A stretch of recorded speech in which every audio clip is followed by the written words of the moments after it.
Praise the Lord. जय मसीह की।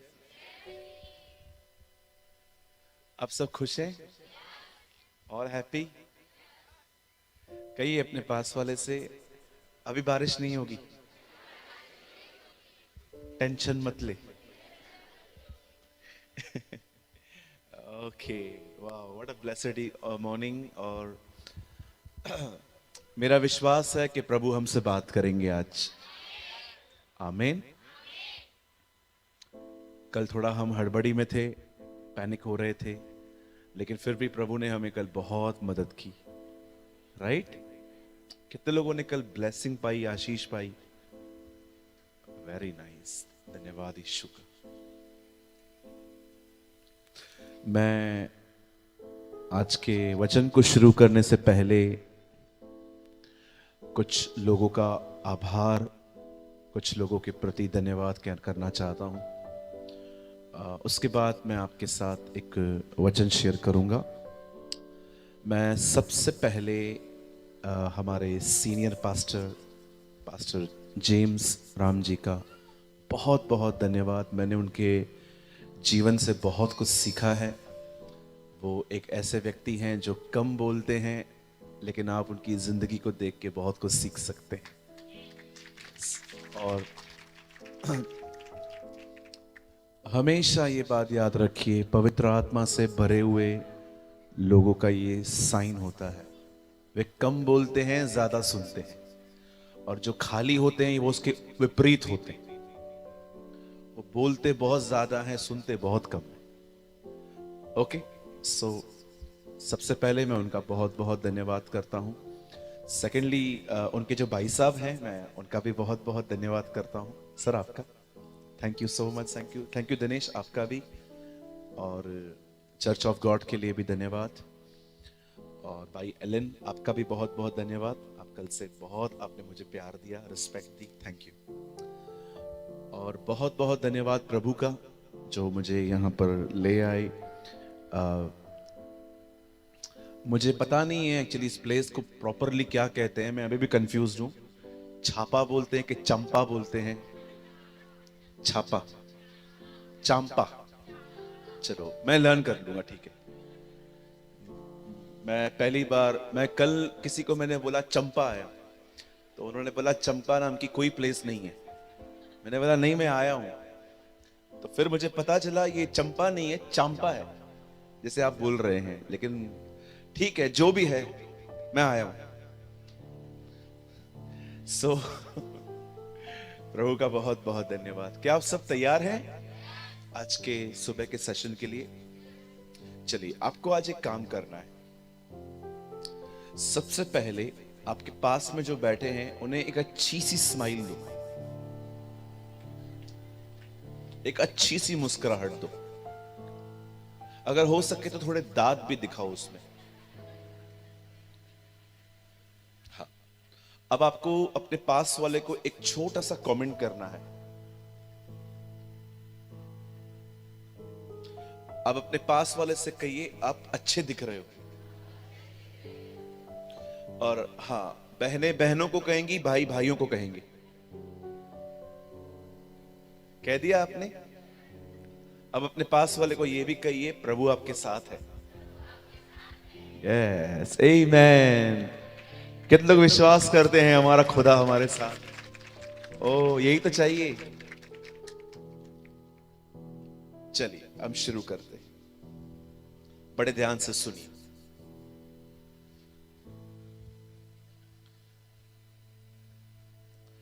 जब आप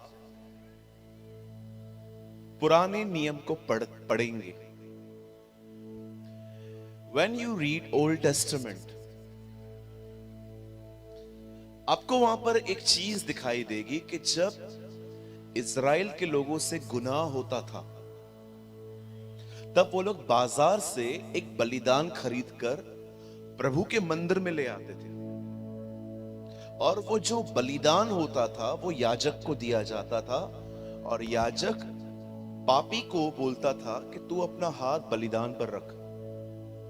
इससे उसके गुनाह उस पे आ जाते थे। और उसके बाद उस बलिदान को मारा जाता था। मारने के बाद उसकी चर्बी अलग की जाती थी, उसका लहू अलग किया जाता था, उसकी बाहर की स्किन अलग की जाती थी। लहू खुदा को दिया जाता था, चर्बी वेदी के सामने रखी जाती थी, और जो बाहर का हिस्सा होता था वो मंदिर के बाहर जाके फेंक दिया जाता था। आप जानते हैं पुराने नियम में प्रभु के सामने बलिदान चढ़ाया जाता था मरा हुआ, कहिए मरा हुआ। पर आप में से कितने लोगों ने यह पढ़ा? नए नियम की किताब रोमियो में पौल कहता है, अब तुम अपने आप को परमेश्वर के सामने जीवित बलिदान चढ़ाओ। अब वो ये नहीं कह रहा कि तुम्हें अब मरा हुआ बलिदान चढ़ाना है, वो कहता है अब तुम्हें अपने आप को परमेश्वर के सामने जीवित चढ़ाना है। बोलिए जीवित। In old testament sacrifice was dead. पुराने नियम में बलिदान मरा हुआ होता था, पर जब आप नया नियम पढ़ेंगे तो पौलुस कहता है कि अब तुम अपने आप को जीवित चढ़ाओ। अब मैं जब इस वचन को पढ़ता हूं, मैं प्रभु से पूछ रहा था, प्रभु जीवित कैसे चढ़ाएं? ये जीवित बलिदान क्या होता है? जानते हो परमेश्वर की नजर में कौन से लोग जीवित बलिदान हैं? जो जिंदा भी हैं पर बलिदान भी हुए। पुराने नियम का बलिदान मरने के बाद होता था, नए नियम का बलिदान जिंदा बलिदान है। आपको पता है अगर आप पुराने नियम में मर गए तो आप बलिदान हो गए, लेकिन नए नियम में अगर आप जीवित हो तो बलिदान हो। This is amazing.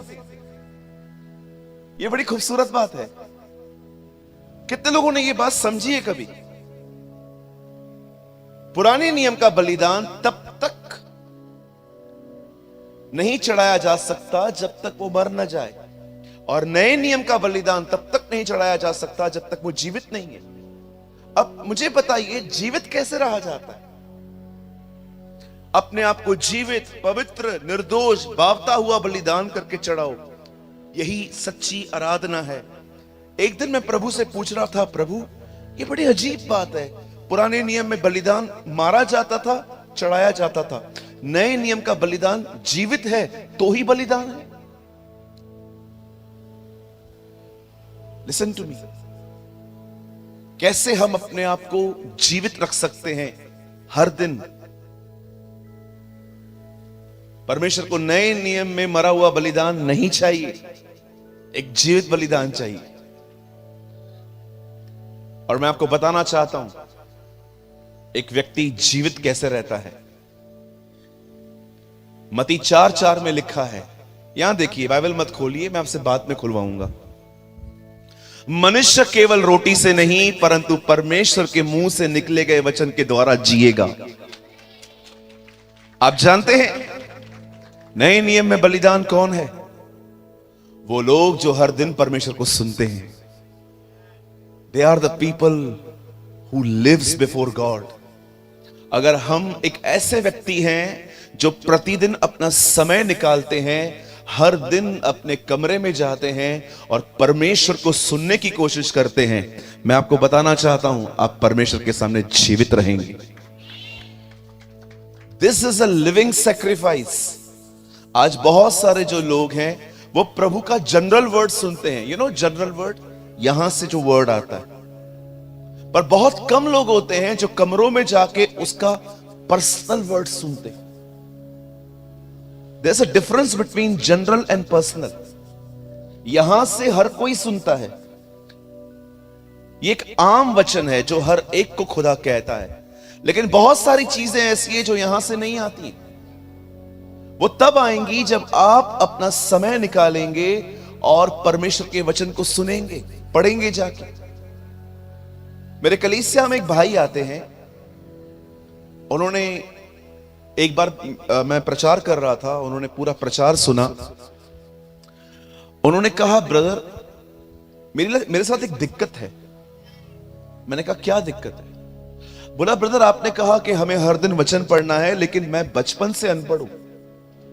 मैं चाहता हूं पढ़ना, लेकिन मैं पढ़ नहीं पाता हूं क्योंकि मैंने पढ़ाई नहीं की है। हमारे दिनों में, उन दिनों में एजुकेशन को, पढ़ाई को इतना महत्व नहीं दिया जाता था। माँ बाप ने जल्दी मुझे निकाल के खेत में बेच दिया। मैंने कहा ओके, आपके लिए भी सॉल्यूशन है। बोला क्या सॉल्यूशन है? मैंने कहा पढ़ नहीं सकते हो ना? हाँ। मैंने कहा सुन तो सकते हो? बोला वो कैसे? मैंने बोला आपके मोबाइल में एक ऑप्शन, एक ऐप होता है जिसका नाम होता है प्ले स्टोर। बोला हाँ वो है। मैंने कहा वहां पर जाओ और ऑडियो बाइबल डाउनलोड करो, सुनने वाली बाइबल। उन लोगों ने कर दी। आपको मैं बताना चाहता हूं, हर दिन अब वो भाई मोबाइल चला के पूरी बाइबल सुनता रहता है। जो पढ़ नहीं सकता वो सुन तो सकता है। और कभी कभी वो मुझसे आके ऐसी ऐसी बातें करता है कि मुझे जलन होती है कि प्रभु मुझे क्यों नहीं बताया। मैं आपको बताना चाहता हूं मेरे भाइयों, मेरी बहनों, बात पढ़ाई और लिखाई की नहीं है, बात है भूख और प्यास की। आप जानते हो पहले के दिनों में लोगों के पास बाइबल नहीं होती थी। प्रिंटिंग प्रेस को आए हुए सिर्फ 500 साल हुए हैं, तो फिर 1500 साल लोग पहले कैसे जी रहे थे? मनुष्य केवल रोटी से नहीं, परमेश्वर को सुनने के कारण जिएंगे। वो खुदा को सुनते थे।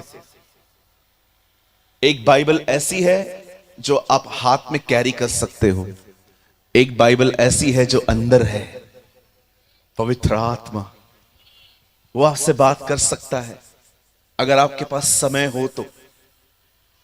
मैं आप में से हर एक को इनकरेज करना चाहता हूं, आप कोई भी हैं, वैसे मैं भी कोई ज्यादा पढ़ा लिखा नहीं हूं, डोंट वरी। हां, मैंने बचपन से अच्छे मैनर्स सीखे। मेरे माँ बाप ने मुझे अच्छे गुण दिए, बड़ों से कैसे बात करनी है, छोटों से कैसे बात करनी है। मैं कभी भी किसी बुजुर्ग से खड़े होके प्रेज द लॉर्ड नहीं करता, उनको खड़े होके जय मसीह नहीं करता। मुझे बाइबल ने यह सिखाया है कि अगर तेरे बीच कोई पक्के बाल वाला व्यक्ति आए तो उठकर खड़ा हो जा और इस तरह उन्हें दिखा कि तू अपने परमेश्वर का भय मानता है। मुझे लगता है कि पढ़ना बहुत जरूरी है। आप लोगों में से जो भी लोग यहां पर हैं, खूब पढ़िए ताकि आपको अच्छी नौकरी मिले, आप अपने घर के अच्छे प्रबंधक बन पाए। खूब पढ़िए, लेकिन यह बात भी याद रखिएगा, पढ़ने लिखने से भी इंपॉर्टेंट है हमारे मैनर्स। बोलिए मैनर्स। हाँ, इसे हिंदी में क्या कहेंगे?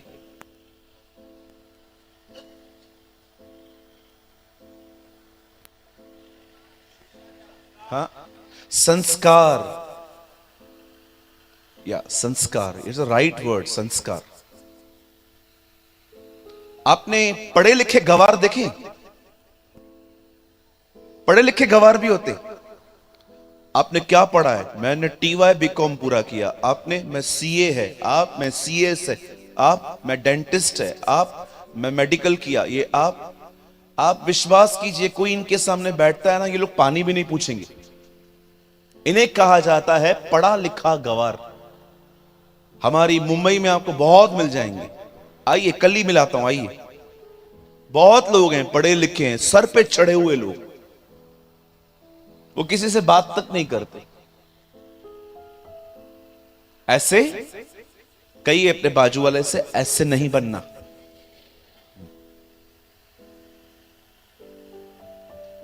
और हमारे मसीह के अंदर भी बहुत ओवर स्पिरिचुअल लोग भी हैं। बोलो ओवर स्पिरिचुअल। हाँ, बोलो ज्यादा आत्मिक। इनको लगता है किसी को जय मसीह बोल दिया तो अभिषेक चला जाएगा।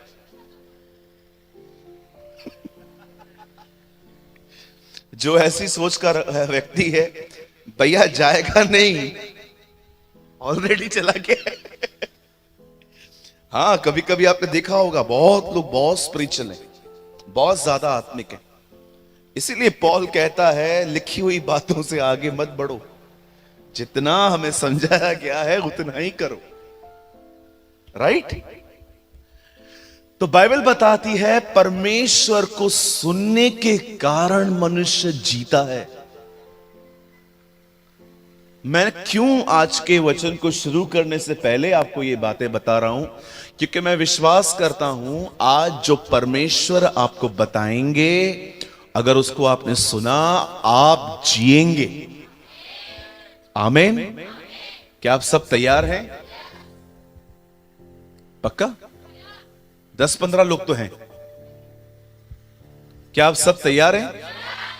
देखो अभी तैयार हो। और किसी को नींद आती है तो प्लीज पीछे जाके बैठ जाओ, मेरे को डिस्करेज मत करो। अभी तक मैंने किसी को देखा नहीं है, लेकिन कभी कभी लोग है ना, फर्स्ट रो में आके बैठ के ऐसे करते, बार बार मीटिंग सुनते सुनते। प्रचारक डिस्करेज हो जाता है, यार मैं किसको सुना रहा हूं ये तो सो रहा है। इसीलिए मैंने एक ट्रिक निकाली। मैंने कहा मैं मीटिंग के बीच बीच में हर एक को बोलूंगा बाजू वाले से बात करो, जैसे ये सो न जाए।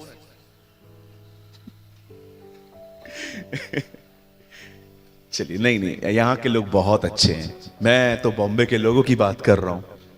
यहां के लोग तो बहुत प्यारे हैं, बहुत अच्छे हैं। आप बारिश में कोई बैठ रहा है तो आप समझिए ना वो कैसे लोग होंगे। आइए अपने लिए ताली बजाइए।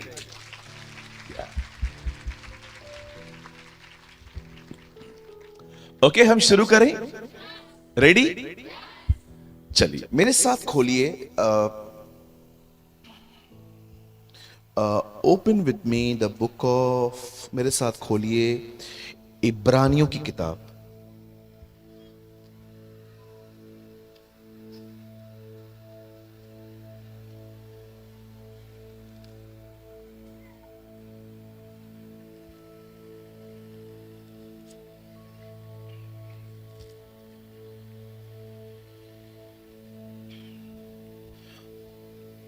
Open with me the book of Hebrews, इब्रानियों की किताब। और आज की सुबह हम खोलेंगे 10वां अध्याय, चैप्टर 10।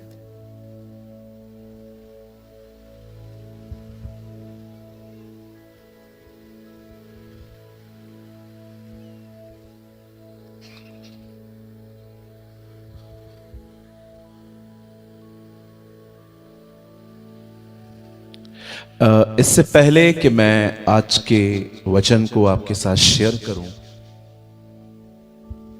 मैं चाहता हूं आप सब अपनी अपनी बाइबल को वहीं पर छोड़ के सामने देखिए। सामने देखिए।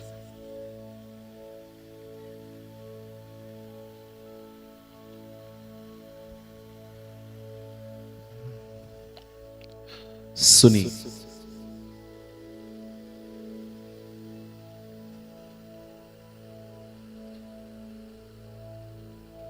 एक चीज जिससे मैंने नफरत करना सीखी है खुदा के द्वारा। आपने हमेशा सीखा होगा प्यार करना है, पर मुझे खुदा ने कुछ चीज भी सिखाई है। अगर आपको लगता है कि हर नफरत शैतान की तरफ से आती है तो आई थिंक आपको कुछ और भी लर्न करना है। पुराने नियम में प्रभु कहता है शैतान को, मैं तेरे और इस स्त्री के बीच बैर उत्पन्न करूंगा। Who is the creator of बैर? परमेश्वर। हमें लगता है कि हर वो नेगेटिव थिंग जो नेगेटिव लगती है वो शैतान की तरफ से आती है। अगर आप में से कोई भी बहन को अगर आज आवाज आए कि अपने बेटे को मार दे, तो आप शैतान को गालियां देना शुरू कर देंगे, ओ मुझसे दूर हो जा। But thank God people like Ibrahim, जो परमेश्वर की आवाज को सुनना जानते थे। वो जानता था कि बेटा शैतान नहीं खुदा मांग रहा है। हमें से जितने भी लोग यहां हैं आज, मैं आपको बताना चाहता हूं एक चीज से मैंने नफरत करना सीखी है। और जानते हो वो चीज क्या है? वो है चिंता। बोलिए चिंता। आपको इससे नफरत करनी है। ये आपके पास नहीं होनी चाहिए।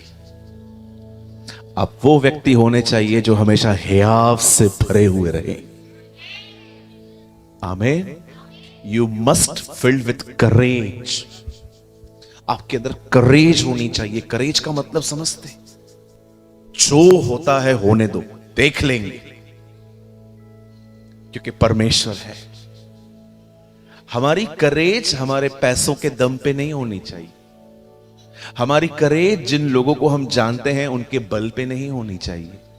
हमारी करेज इस बात पे होनी चाहिए क्योंकि परमेश्वर हमारे साथ है। गॉड विल बी योर करेज। जैसे अगर यहां पर शिट पड़ी हो, यहां पर अगर टॉयलेट पड़ा हो, तो हम में से यहां कोई नहीं बैठेगा। सब कहेंगे इसको साफ करवाओ, फिर हम बैठेंगे, क्योंकि आपको पसंद नहीं है। We are humans. हम जानवर नहीं हैं जो हमेशा गंदगी में बैठ सकते हैं। हमें बैठने के लिए साफ सुथरी जगह चाहिए रहती है। मैं आपको बताना चाहता हूं, आपको उसी तरह चिंता से नफरत होनी चाहिए, क्योंकि चिंता परमेश्वर की तरफ से नहीं आती। शैतान का एक टूल है आपको चिंता देना, क्योंकि वो जानता है चिंता व्यक्ति को कमजोर करती है। मैंने किसी व्यक्ति को नहीं देखा है जो चिंता में है और वो लोगों से अच्छे से चल पाए। उसका बिहेवियर चिंता के कारण बड़ा कठोर होता है। एक दिन मैं एक बीमार व्यक्ति से मिला। उसको यहां पर ट्यूमर था। मैंने उससे कहा, क्या मैं आपके लिए प्रेयर करूं कि आपको प्रभु चंगाई दे? बोला नहीं। मैंने बोला, आप ठीक नहीं होना चाहते? बोला, मैं ठीक होना चाहता हूं, लेकिन मुझे है ना, ये जो बीमारी है ना, मुझे परमेश्वर ने दी है ताकि मैं नम्र बन पाऊं। मैंने आज तक किसी बीमार को नम्र होते हुए नहीं देखा। Never seen in my life कि कोई बीमार हुआ हो और वो कहे नहीं नहीं मैं और नम्र हो जाऊंगा। मैंने उस भाई से एक बात पूछी। मैंने कहा, ब्रदर आप कहते हो कि मुझे नम्र होना है, इसीलिए मुझे बीमार रहने दीजिए। मैंने उनसे एक बात पूछी। मैंने कहा, आपने कभी किसी बीमार को नम्र होते देखा है? अगर परमेश्वर आपको बीमारियां देने के द्वारा बदलेगा तो मुझे एक बात बताइए, परमेश्वर का अनुग्रह क्या करेगा फिर? परमेश्वर को आपको बदलने के लिए बीमार करने की कोई जरूरत नहीं है। वो आपको अपने अनुग्रह के द्वारा बदलना जानता है। So don't believe in this type of things. परमेश्वर आपको अपने अनुग्रह से नहीं बदल सकता। तीतुस में लिखा है, परमेश्वर का अनुग्रह मनुष्य के उद्धार का कारण है। जब अनुग्रह आता है तब छुटकारा आता है, आजादी आती है, बदलाव आता है। तो फिर आप बीमारी में क्यों एंजॉय कर रहे हैं? आप इस मेंटालिटी से बाहर आइए। अब कुछ लोग सोचते हैं, ब्रदर पॉल भी तो बीमार था। बिल्कुल बीमार था, उसने प्रभु से प्रार्थना की, मुझे चंगा कर। वो ये नहीं कहता है धन्यवाद प्रभु आपने मुझे बीमारी दी। नो, उल्टा वो कहता है शैतान का दूत मुझे मार रहा है। परमेश्वर का दूत नहीं लिखा है वहां पर। कई लोगों को जब कैंसर हो जाती है, HIV हो जाती है, कोविड हो जाता है, ये हो जाता है, वो हो जाता है, प्रेयर तक नहीं करते। नहीं नहीं ये प्रभु की मर्जी है। अगर परमेश्वर आपको बीमार ही रखना चाहता तो यीशु ने आपकी चंगाई के लिए कोड़े क्यों खाए? ही नोस कि आप बीमार पड़ोगे, इसीलिए उसे कोड़े खाए, ताकि आप बीमारी के समय उसे पुकारो और वो आपको चंगाई दे। कई अपने पास वाले से, बीमारी खुदा की तरफ से नहीं आती।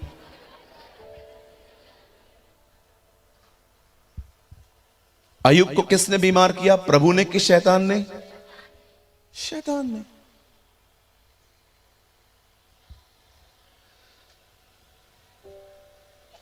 मैं ये बातें आपको इसलिए बता रहा हूं ताकि आपको समझ में आए कुछ चीजें। चिंता से नफरत करना सीखिए।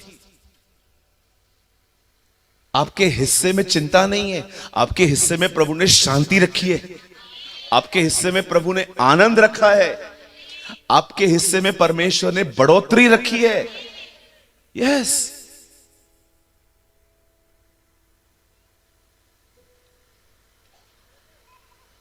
आमीन। क्या आप सब तैयार हैं? शुरू करें? चलिए। अब शैतान एक तरफ से चिंता देता है, तो देखिए अब परमेश्वर ने हमारे लिए एक अमेजिंग वे निकाला है कि हम कैसे हर दिन बगैर चिंता के जिंदगी जी सकते हैं। मैं आपके लिए पढ़ रहा हूं इब्रानियों 10 अध्याय का 37 से 37 से यहां लिखा है, क्योंकि अब बहुत ही थोड़ा समय रह गया है जबकि आने वाला आएगा और देर न करेगा, पर मेरा धर्मी जन विश्वास से ये रास्ता है।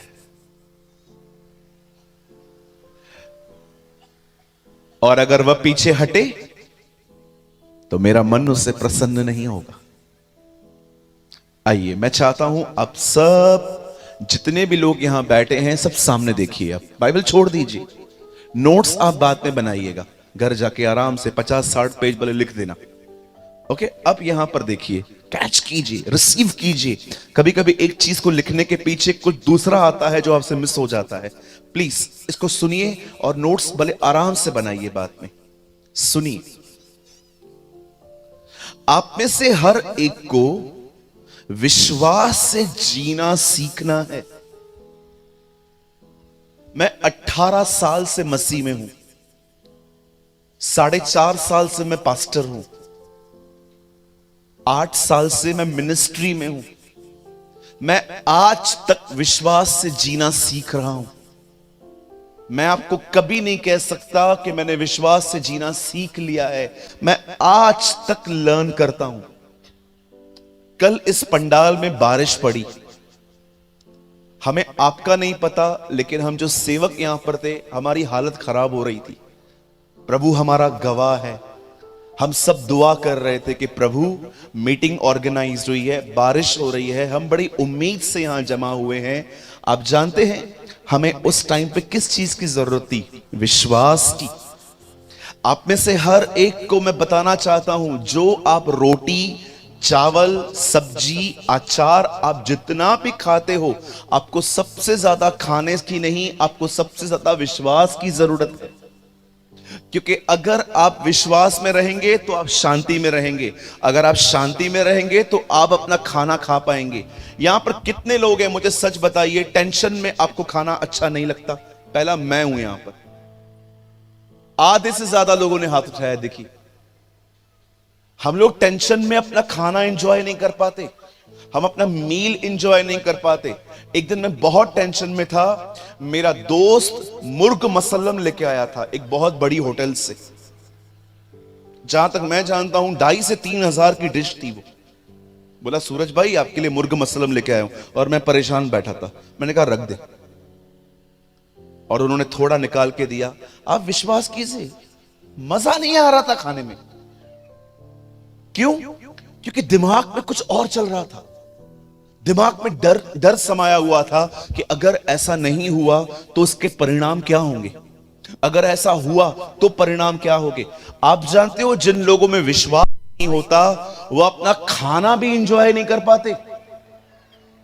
इसीलिए हन्ना, आप देखिए, वो खाना नहीं खाती थी टेंशन में, इसीलिए उसका पति आके उसको बोलता था, हन्ना खाना खा। वो खाना ही नहीं खाती थी।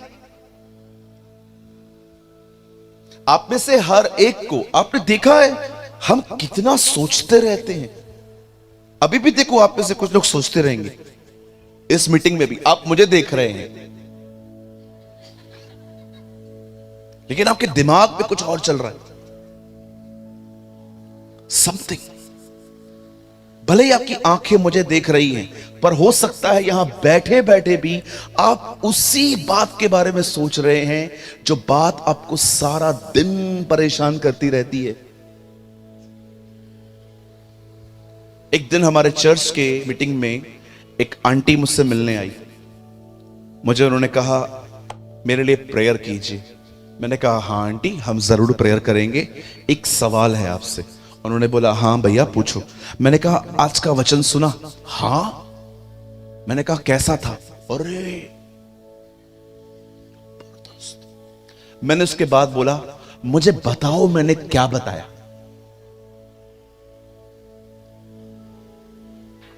जबरदस्त था।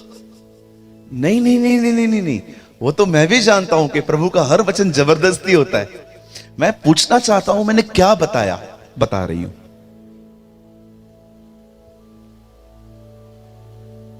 मीटिंग मस्ती भैया? अरे नहीं नहीं, मेरी बहन, मेरी चांद से आई हुई बहन, मैं पूछ रहा हूं मैंने क्या बताया। कुछ याद नहीं है। सब आमीन बोल रहे थे, साथ साथ में वो भी आमीन बोलती रहती थी।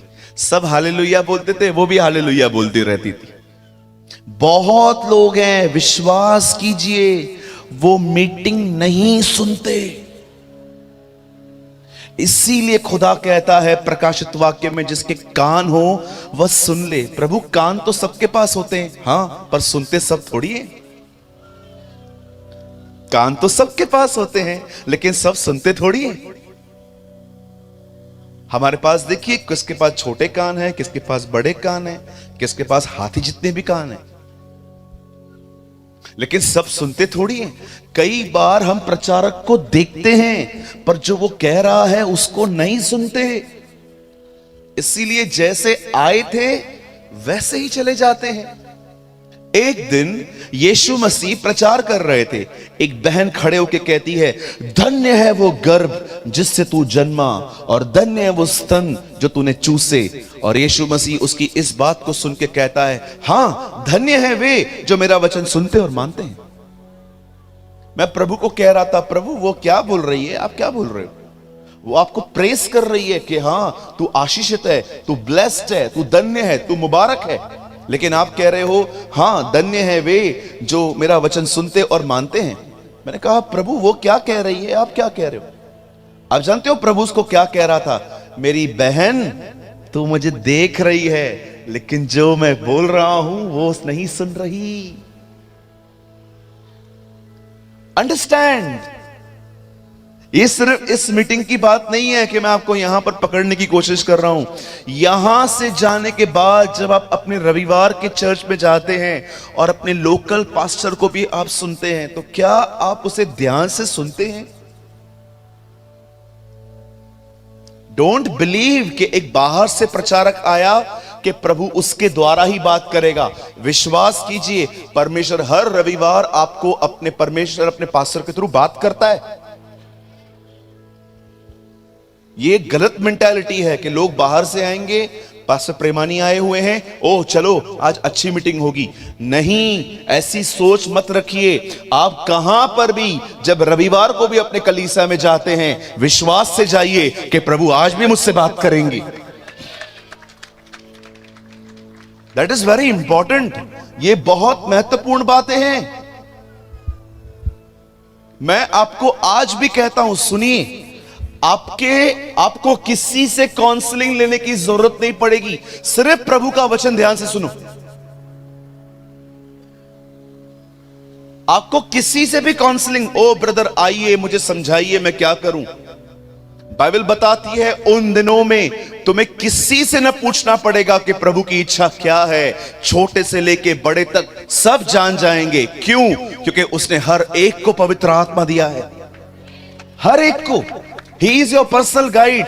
हम वो नहीं हैं। आपने देखा पुराने नियम के अंदर किसी के पास पवित्र आत्मा नहीं होता था, नबियों के पास होता था। लोग उनसे पूछने जाते थे, क्या हम लड़ाई करने के लिए जाएं? वो हां कहते थे तो लड़ाई चलती थी। अब वो पैटर्न खत्म हो चुका है। अब परमेश्वर ने अपने हर व्यक्ति को पवित्र आत्मा दिया है। It's finished. इसका मतलब ये नहीं है कि आप अपने पास्टर से हेल्प नहीं ले सकते। बिल्कुल ले सकते हैं, कोई प्रॉब्लम नहीं है। लेकिन मैं आपको समझाना चाहता हूं, सुनना सीखिए। कहिए अपने पास वाले को, ध्यान दो। हां बोलो, ध्यान दो। प्रभु जानता था सुनना बहुत बड़ा इशू है। बहुत लोग नहीं सुनते हैं। वो देखते हैं, बैठे रहेंगे, सब कुछ यहां वहां देखते रहेंगे। वो बच्चा उठा, वो आंटी उठी, ये हो रहा है, वो हो रहा है। और कुछ कुछ लोग तो जब चर्च में आते हैं ना, कंटिन्यू उसी व्यक्ति को देखते हैं जो व्यक्ति उनको अच्छा नहीं लगता। कंटिन्यू।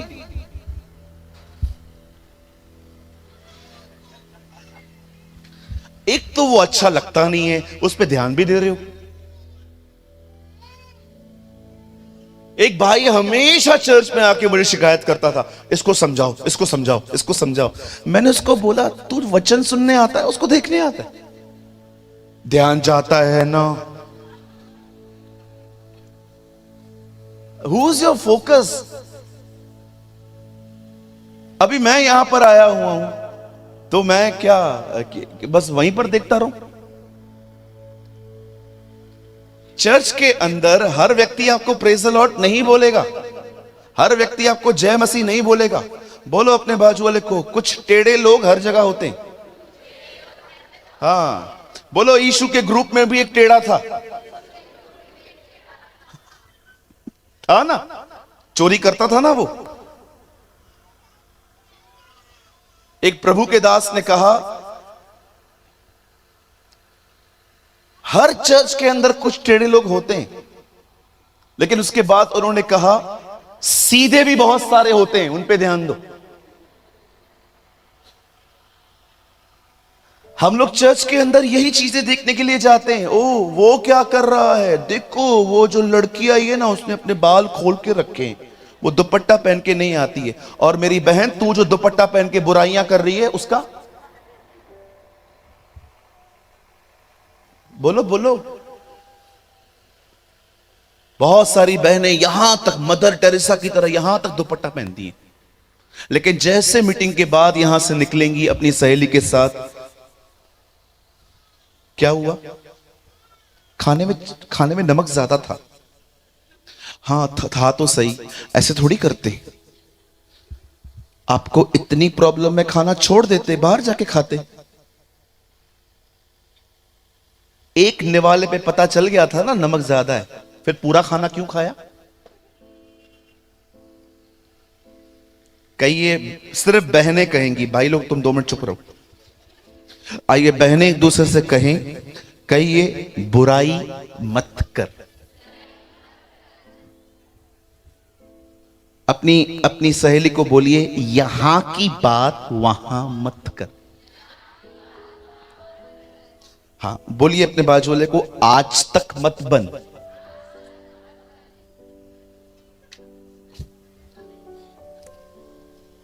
ईमेल कितनी भी तरक्की कर ले, फीमेल से कभी आगे नहीं जा सकता।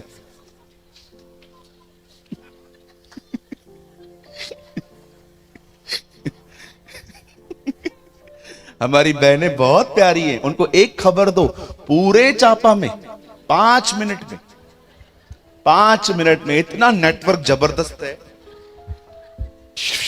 हजारों लोगों तक। अरे क्या हुआ, क्या हुआ, क्या हुआ, क्या हुआ, क्या हुआ, क्या हुआ, क्या हुआ? कुछ नहीं ये। और कुछ बहनें तो हमारी इतनी प्यारी होती है, सब कुछ पता रहेगा, फिर भी जाके उसके घर में जाएंगी, क्या हुआ?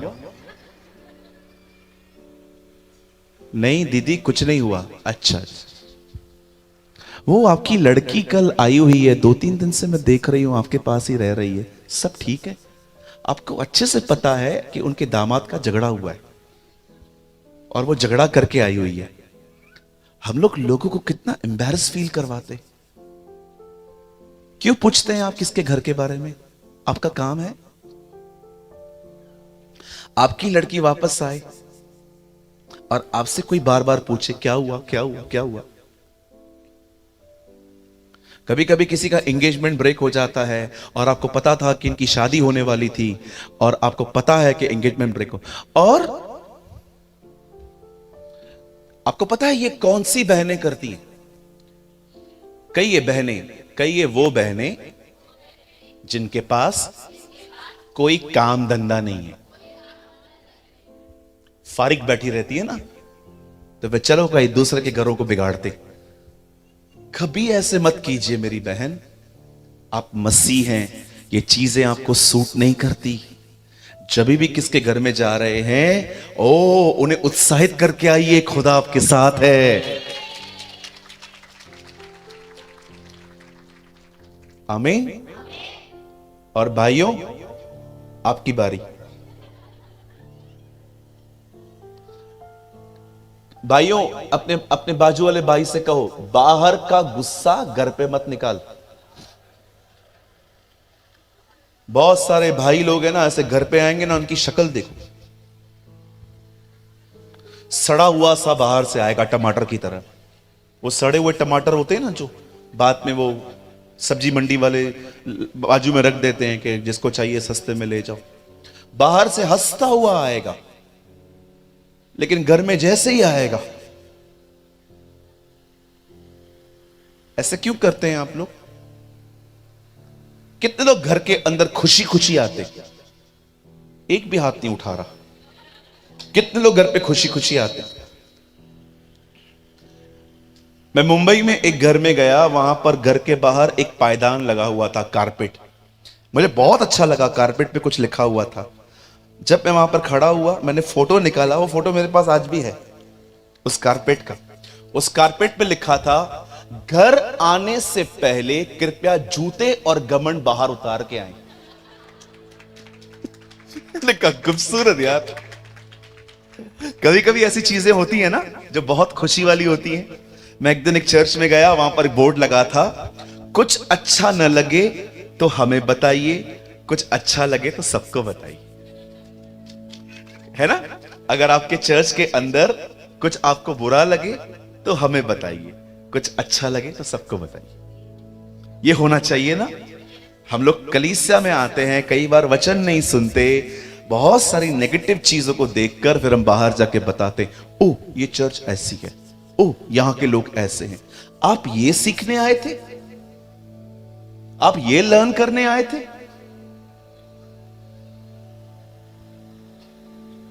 हर चर्च में कुछ ना कुछ लोग रहते हैं टेढ़े मेढ़े। कितनी कलीसियाएं बदलेंगे हम?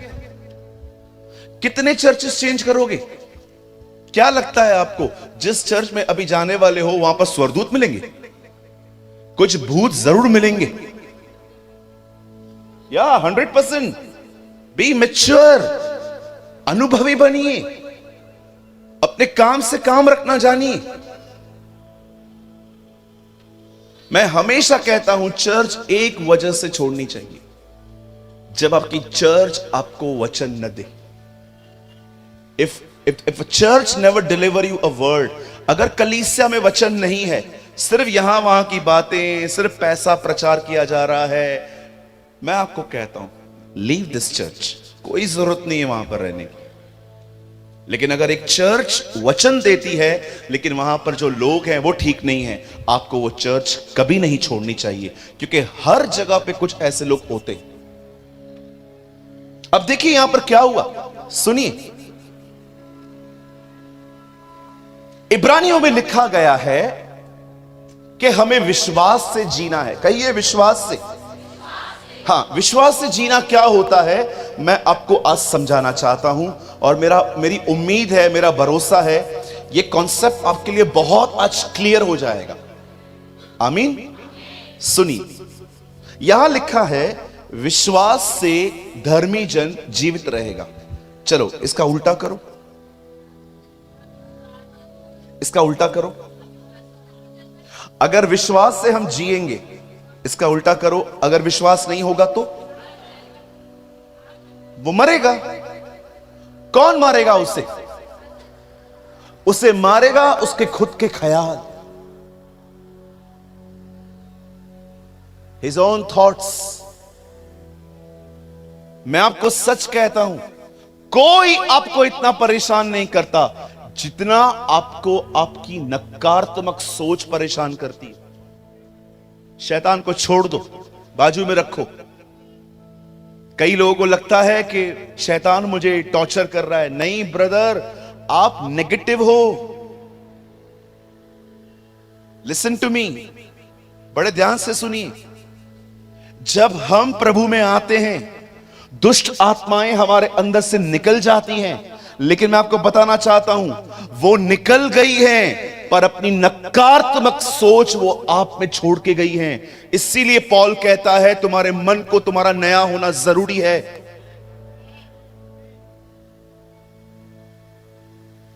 एक व्यक्ति जो एक घर में रह रहा है और वो घर आपका है, और आप उससे कह रहे हो मेरा घर खाली कर दे, आप लैंडलॉर्ड हैं, आप उसको कहते हैं मेरा घर खाली कर दे, ओके। लेकिन आप ये बात देख रहे हो कि जब वो खाली करने के लिए जा रहा था तो वो अपने कुछ सामान छोड़ के गया।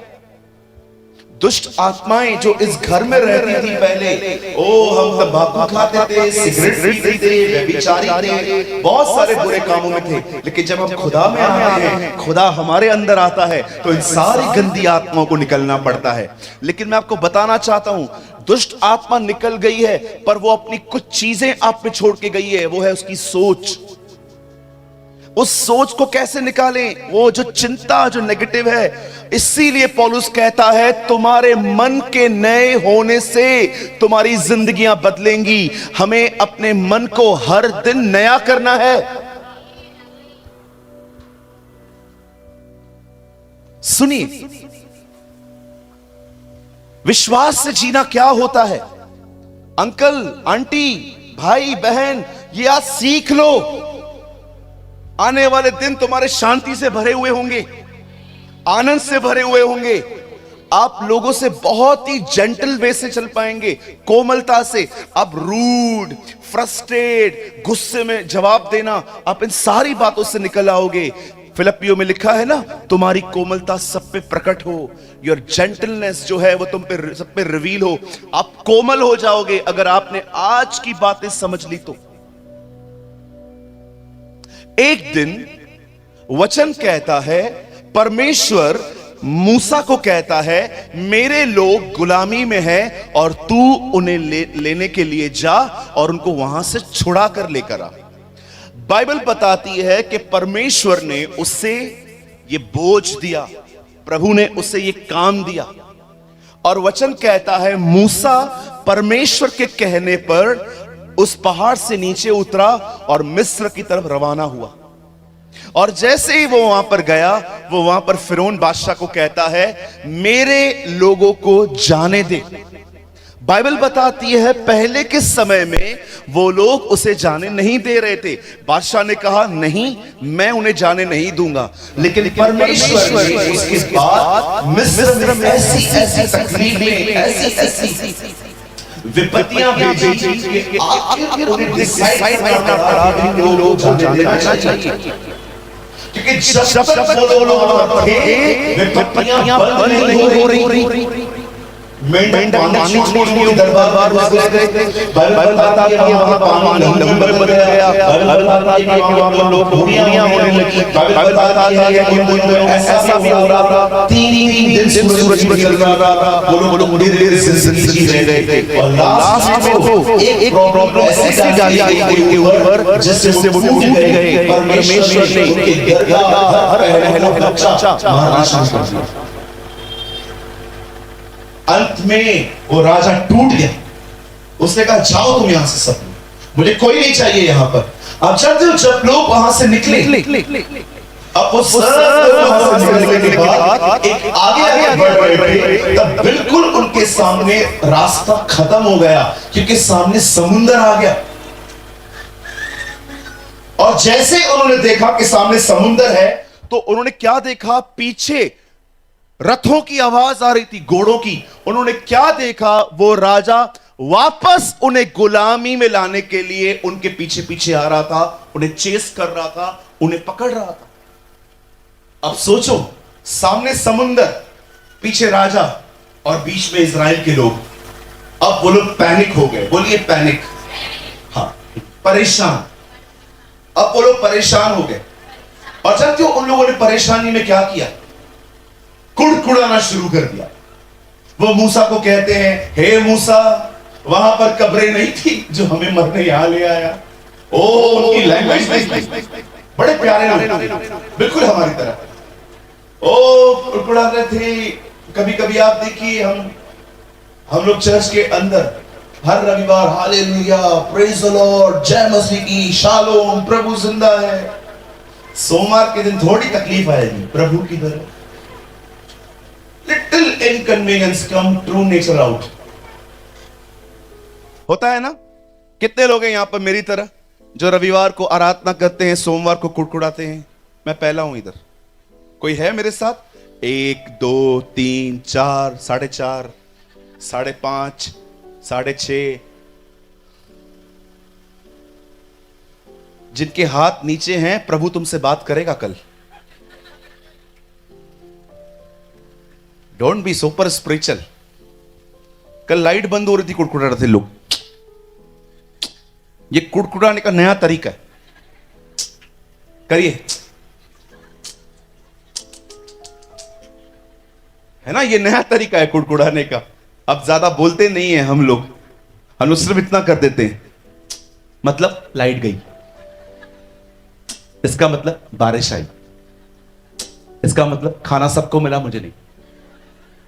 अब विश्वासी नए तरीके से कुड़कुड़ाते।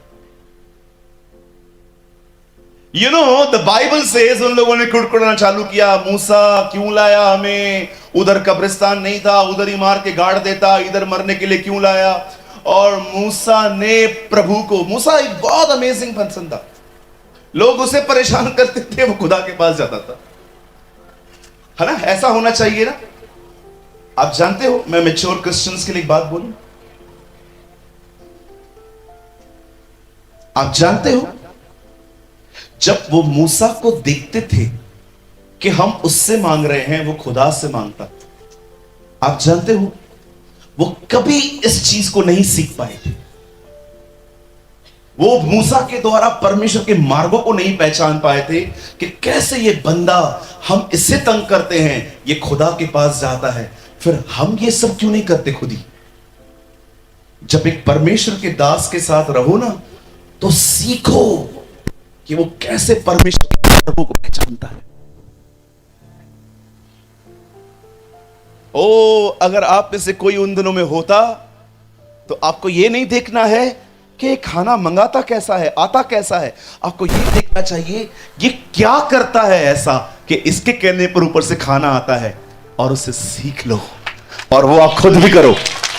Understand, listen to me, understand the ways of God. Bible बताती है मूसा परमेश्वर के मार्गों को पहचानता था, वो जानता था कि परमेश्वर कैसे मूव करता है। इज़राइल के लोग सिर्फ चमत्कार देखते थे, ओ मन्ना गिर रहा है, यहोशू ये देखता था कौन कैसे ये खुदा से मांगता है, इसीलिए वो नेक्स्ट लीडर बना। मैं आप में से हर एक को कहना चाहता हूं, किसी परमेश्वर के दास के साथ अगर आप मिल रहे हो, उसके जिंदगी से सीखो कि वो परमेश्वर के मार्गों को कैसे पहचानता है। उसे पता है कि परमेश्वर कैसे मूव करता है। अमेजिंग बात यह नहीं थी कि वो ऊपर से वो मन्ना गिरवाता था खुदा से। अमेजिंग बात यह थी कि जब लोग उसे परेशान करते थे, वो अपने घुटनों पे बैठ के खुदा से बात करता था। Understand the ways of God, प्रभु के मार्गों को पहचानिए। एलीशा को देखिए, गहजी गया एक लड़के को जिंदा करने के लिए, लकड़ी रख के वापस आके कहता है कुछ नहीं हुआ, लेकिन एलीशा जब जाता है तो वो उससे जिंदा करके लौटता है। जानते हो क्यों? आप पढ़ के देखिए, लिखा है एलीशा ने प्रार्थना की वहां, गहजी ने कोई प्रेयर नहीं की है। अगर आप पुराने विश्वासी हैं, अब आपका ध्यान चमत्कारों से हटाओ, अब परमेश्वर के मार्गों को समझो। Understand the ways of God. Israel के लोग चमत्कारों को जानते थे, लिखा है मूसा परमेश्वर की गति को पहचानता था। गति समझते, उसे पता होता था परमेश्वर कैसे चलता है। यह वो व्यक्ति है जिसने अपनी आंखों से पेड़ को जलते हुए देखा और देखा कि पेड़ खाक नहीं हो रहा। यह वो व्यक्ति है जिसके लिए प्रभु ने उसकी आवाज दी, हे मूसा, हे मूसा। यह वो व्यक्ति है जिसे लाल समुंदर दो भाग किया। यह वो व्यक्ति है जिसकी 120 साल के आंखों में भी कभी रोशनी कम नहीं हुई। यह वो व्यक्ति है जो ऊपर से मन्ना गिरवाता था, चट्टान से पानी निकालता था, उसके दोपहर में बादल चलता था, रात को अग्नि का खंभा चलता था। यह वो व्यक्ति है जिसने पूरे मिस्र को अंधेर करते हुए देखा था। उसके बाद भी, इतना देखने के बाद भी वो परमेश्वर से कहता था, मैं इन चीजों से संतुष्ट नहीं होने वाला, मैं आपको देखना चाहता हूं। I want to see your glory. कोई है यहां पर जो ये कह सकता है, प्रभु आपने मेरे लिए बहुत चमत्कार किए हैं, मैं आपको बहुत धन्यवाद देता हूं, लेकिन मैं इससे संतुष्ट नहीं हूं, मैं आपको देखना चाहता हूं। I want to see you Lord. मुझे आपके चमत्कार संतुष्ट नहीं कर सकते, मुझे एक ही चीज संतुष्ट कर सकती है, वो आप हैं। You are the one who satisfied me। तूने उस स्त्री से कहा था, जो जल तू पी रही है उसे पी के तू प्यासी होगी, लेकिन जो जल मैं तुझे दूंगा उसे पी के तू कभी प्यासी न होगी। वो जल आप खुद थे प्रभु। You are the water of life। इस दुनिया में कोई चीज ब्रदर आपको सेटिस्फाइड नहीं कर सकती, ना पबजी, ना आईफोन 14, ना कोई रिश्ता, कोई भी चीज आपको संतुष्ट नहीं कर सकती। सब चीजें जरूरी हैं, लेकिन मैं आपको बताना चाहता हूं संतुष्टि सिर्फ परमेश्वर की ओर से आती है। Only Jesus will satisfied you. यीशु ही एक मनुष्य को पूर्ण रूप से संतुष्ट कर सकता है। संतुष्ट का मतलब समझते?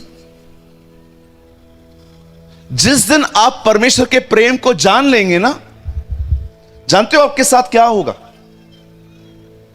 आप लोगों से प्यार और आदर की उम्मीद खो दोगे। I am happy. क्यों? Jesus loves me. यीशु मुझसे प्यार करता है, मेरे लिए काफी है। जो भी लोग यहां बैठे हैं, अगर कोई आपसे बात न करे, कोई आपको मीटिंग के बाद जय मसीह न कहे, पादरी साहब आपके घर के पास से होके चले जाएं पर अंदर ना आए, अगर आपको ये बातें देखकर दुख होता है, तकलीफ होती है, आप नेगेटिव हो जाते हैं, यह साफ चिन्ह है कि अब तक आपने प्रभु के द्वारा संतुष्टि प्राप्त नहीं की है। जो व्यक्ति परमेश्वर के प्रेम को जानता है, वो मनुष्यों से बहुत कम उम्मीद करता है। कोई आपको हंस रहा है, ही, आप भी हंस रहे हैं। कोई आपको टेढ़ा आंसर दे रहा है, आप दुखी हो गए। मतलब लोग आपको चाहे तो खुश भी कर सकते हैं, आपको दुखी भी कर सकते हैं। मतलब आपके लाइफ का रिमोट कंट्रोल लोगों के हाथ में है। तुम चाहो तो मुझे खुश करो, तुम दुखी, दुखी, खुश, खुश, दुखी। क्या लाइफ है ये? हैंडीकैप की तरह वैसाखियों पे चल रहे हैं हम। मैं चर्च गया था, उसने मेरे से बात नहीं की, उसके लिए गए थे। एक बहन आई, उन्होंने कहा आज आराधना में मजा नहीं आया। मैंने बोला क्या हुआ? नहीं आज मजा नहीं आया, कुछ हो नहीं रहा था। अच्छा, हम आराधना तेरे मजे के लिए करते? मतलब मैं आराधना इसलिए करता हूं मैं आपको देखूं आपको मजा आ रहा है कि नहीं आ रहा है। आराधना आपके मजे के लिए नहीं होती है बहन भाई, आराधना इसलिए होती है ताकि वो आनंद करे, वो खुशी मनाए। आपकी आराधना को सुन के मैं कभी कभी बिलीव करता हूं आपकी आराधना ऐसी होनी चाहिए, जैसे आप आराधना कर रहे हैं, हे सेनाओं का यहोवा हमारे संग संग है, याकूब का परमेश्वर। वेट, आपकी आराधना ऐसी होनी चाहिए जब नीचे देखे ना परमेश्वर छत्तीसगढ़ में, और वो लोग देखे और कहे यार इनके स्वर भले फटे हुए हैं पर ये आत्मा से गा रहे हैं। और आपकी आराधना सुन सुन के पता है वो स्वरदूत जो वहां पर गा रहे थे पवित्र पवित्र, वो उनको कहे ए तुम लोग थोड़ा चुप करो, मेरे को इनकी आराधना तुमसे ज्यादा अच्छी लग रही है। आप जानते हो दैट इज वर्शिप। आप वर्शिप में क्या फील कर रहे हैं? मेरे बाल खड़े हुए नहीं, मैं गिर नहीं गया, मैं उठ नहीं गया, मुझे करंट नहीं लगा। ये वर्शिप नहीं है, ये फीलिंग्स हैं। Feeling is not important. जो शरीर में जीते हैं वो हमेशा ऐसी ही बातें करते हैं, मैं मोटा हूं, मैं पतला हूं, मैं चौड़ा हूं, मैं ये हूं, क्योंकि ये शरीर में जी रहे हैं। जो प्राणों में जिंदगी जीते हैं अंदर सोल में, वो हमेशा आपको कहेंगे मुझे ऐसा लग रहा है, मुझे ऐसा लग रहा है, क्योंकि वो प्राणों में जिंदगी जी रहे हैं। खुदा ने हमें शरीर और प्राणों में नहीं, प्रभु ने हमें आत्मा में जीने के लिए बुलाया है। ओ आत्मा और सच्चाई से उसकी आराधना करें। आप आराधना में क्या महसूस कर रहे हैं कहिए बाजू वाले को, महत्वपूर्ण नहीं है। हां, आपकी आराधना के द्वारा प्रभु आनंद करना चाहिए।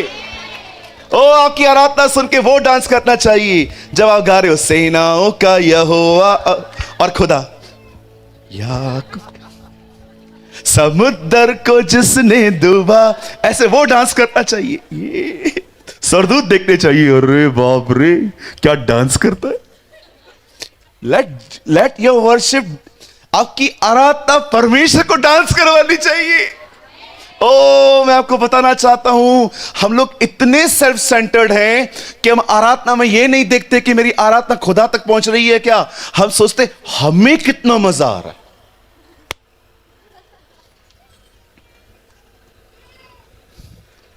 Your focused must be Jesus. आपका जो ध्यान है वो यीशु होना चाहिए। आपको क्या मिलता है कहिए, हमें क्या मिलता है ये महत्वपूर्ण नहीं है। हाँ बोलो, बाजू वाले को बोलो, ऐसे करिए, नथिंग। बोलो हमें क्या मिलता है, मुझे देख के ऐसे करो, मुझे क्या मिलता है महत्वपूर्ण नहीं है, महत्वपूर्ण ये है उसे क्या मिला। Oh, what he will get. हम लोग यीशु मसीह से प्रेम करते हैं, पापों की क्षमा पाके वापस पिक्चरों पे जाते हैं। हम लोग प्रभु से प्यार करते हैं, पापों की क्षमा है, फिर भी साइड में अफेयर है। कई लोग जो हैं वो यीशु में हैं, पाप क्षमा हो गए, अब नए पापों का अंबार लगा रहे हैं। जीसस इसीलिए नहीं मरा कि वो आपको माफ करके आपको छुट्टी दे दे, अब तुम्हें जो करना है करो। No no no no no. यशाया में लिखा है उसने अपना जीवन इसलिए दिया ताकि परमेश्वर अपना वंश वापस पाए। यीशु इसीलिए नहीं मरा कि आप बस जिए, यीशु इसीलिए मरा कि आप उसके लिए जिए। अंडरस्टैंड? हर जगह पे लोगों ने उसे निकाल दिया है। मैं एक प्रचारक को सुन रहा था, is a man from America, वो अमेरिका में रहते हैं। उन्होंने कहा एंजॉय योर लाइफ, अपने जिंदगी में आनंद करो। मैं सोच रहा था देखूं और क्या बोल रहा है, और बोलते बोलते बोलते उन्होंने एक वचन बोला जिसमें उन्होंने कहा यीशु तुम्हारे लिए मरा ताकि तुम जियो, यीशु तुम्हारे लिए मरा तुम जियो।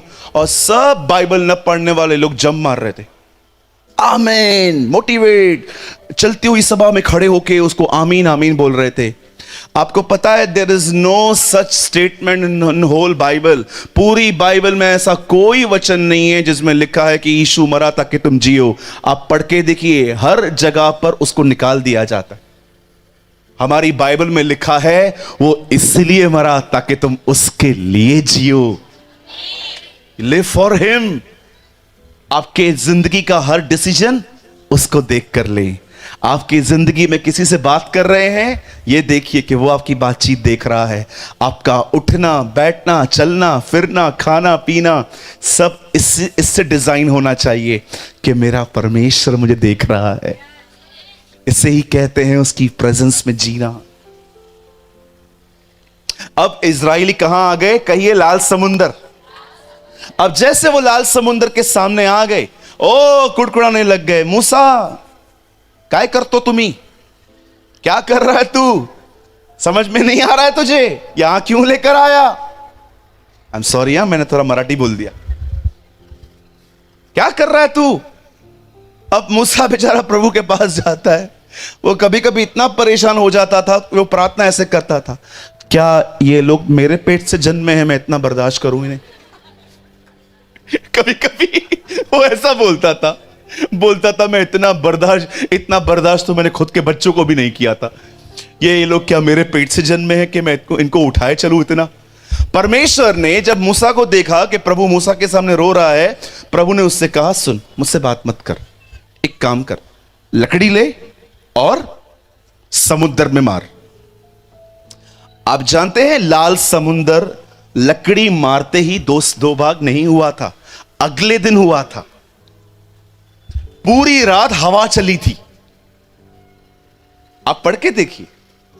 कुछ लोग कहते हैं ओ लाठी मारी 2 भाग हो गया। नहीं नहीं नहीं सर, आप पढ़ के देखिए, नेक्स्ट डे हुआ है।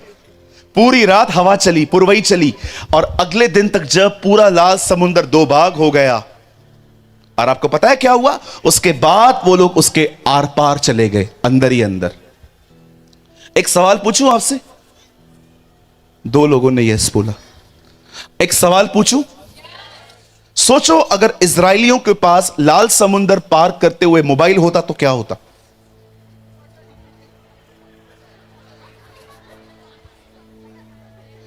मैं आपको लिख के देता हूं, आज तक वो क्रॉस नहीं कर पाते। One photo with Moses, one family photo, one photo with Joshua, और जब फिरौन आ जाता उसको बोलता एक फोटो तेरे साथ भी। धन्यवाद हो प्रभु का कि इजरायलियों के पास मोबाइल नहीं था, है ना? नहीं तो वो आज तक क्रॉस नहीं कर पाते, खड़े हो जाते। ओ बहने तो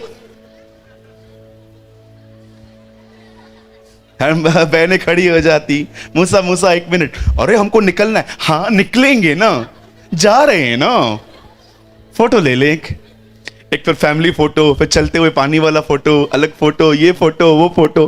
कहिए प्रभु आपका कोटि कोटि धन्यवाद कि इजरायलियों के समय फोन नहीं था।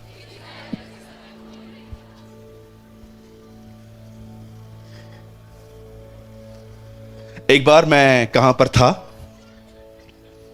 एक बंदे ने मुझे बोला फोटो निकालना है आपके साथ। मैंने कहा चलो। फिर उसको देख के कोई और भी आया। अब मैंने देखा कि सब लोग आ गए फोटो निकालने के लिए, फोटो निकालना है, फोटो निकालना है, फोटो निकालना है। एक बंदे ने मेरा हाथ ऐसा पकड़ा फोटो के लिए, हाथ सूज गया मेरा। उससे मुझे ऐसा बोला, मुझे आपके साथ फोटो निकालना है। मैंने बोला फोटो निकालना, मार क्यों रहा है तू मुझे? बोला नहीं, मुझे लगा आप जा रहे हो। यहां देखिए, फोटो निकालने से कुछ नहीं होगा। आप बोलोगे मैं निकालूंगा, मैं किसी को दुखी नहीं करूंगा। अगर आप कहोगे ब्रदर मेमोरी के लिए निकालना है, ठीक है, लेकिन याद रखिए फोटो निकालने से कुछ नहीं होगा। एक परमेश्वर के दास के अभिषेक के पीछे जाओ, आप आशीषित होंगे। You will be blessed. मुझे बताइए एलिशा एलिया के पीछे क्यों था? सेल्फी लेने के लिए। एलिया आगे आगे बढ़ रहा था, एलिशा ओ भैया रुक जा एक। उसके पीछे क्यों था? उसके दुगने अभिषेक को पाने के लिए वो उसके पीछे था। एक परमेश्वर के दास के अभिषेक के लिए आइए। फोटो निकाल के कुछ नहीं होने वाला। भैया मैं आपका फैन हूं, फैन ट्यूबलाइट बल्ब बनने से कुछ नहीं मिलेगा। मैं आपका फैन हूं, क्या होगा मुझे बताओ फैन बन के? यीशु ने कहा उसके चेले बनो। आजकल फैन फॉलोइंग बोलते हैं, ओ आपकी फैन फॉलोइंग बहुत अच्छी है। मुझे आज तक समझ में नहीं आता ये फैन पंखे ट्यूबलाइट आए कहां से आखिर? बोलिए फैन नहीं बनना है, बोलिए ट्यूबलाइट नहीं बननी है, हाँ बोलो बल्ब नहीं बनना है, बोलो उसके पीछे चलना है। यस, आप एक ही व्यक्ति के फैन होने चाहिए और वो जीसस होना चाहिए, और किसी के फैन मत बनिए। राइट? ये मत सोचिए कि मैं हाथ रखूंगा, मैं प्रार्थना करूंगा तो ही होगा। आप विश्वास कीजिए, आप और मैं सेम परमेश्वर से प्रार्थना करते हैं। जिससे मैं प्रार्थना करता हूं उससे आप भी प्रार्थना करके पा सकते हैं। और कभी यह मत सोचिए कि पास्टर प्रार्थना करता है वो ज्यादा सामर्थ्य होती है और मुझे प्रार्थना करने नहीं आती है। मेरी बहनों क्या आपने देखा है, मेरे भाइयों क्या आपने देखा है, घर पे जो छोटा होता है जिसे बोलना नहीं आता, खाना उससे पहले मिलता है। आप देखिए हम लोग बैठे रहते हैं, खाना हाँ ला रही हूं बैठो। वो जो छोटू, अरे मेरा बबू बबू तू आजा पहले खा, और हम लोग देखते रहते हैं। कमा मैं रहा हूं, खाना उससे पहले मिल रहा है, और आप उसको बोल के देखो आंटी को, उसको क्यों पहले दे रही है, तुम बैठो।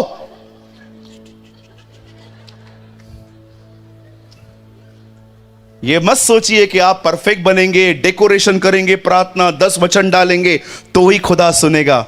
मैंने कभी कभी देखा है, घर के अंदर जो बोलना नहीं जानते ना, खाना उन्हें पहले मिल जाता है। मैं प्रमोट नहीं कर रहा हूं आपको कि आप प्रार्थना मत सीखो, बिल्कुल सीखो, लेकिन ये विश्वास निकाल दो कि वो प्रार्थना करेगा तो सुनी जाएगी, ये प्रार्थना करेगा तो सुनी जाएगी। अपने हाथ को उठाइए, कहिए प्रार्थना करने वाला महत्वपूर्ण नहीं है, कहिए प्रार्थना सुनने वाला महत्वपूर्ण है। यस, जो प्रार्थना सुने वो ज्यादा इंपॉर्टेंट है। यस, देखो वो बहन बेचारी पीछे पीछे बोल रही है मेरे।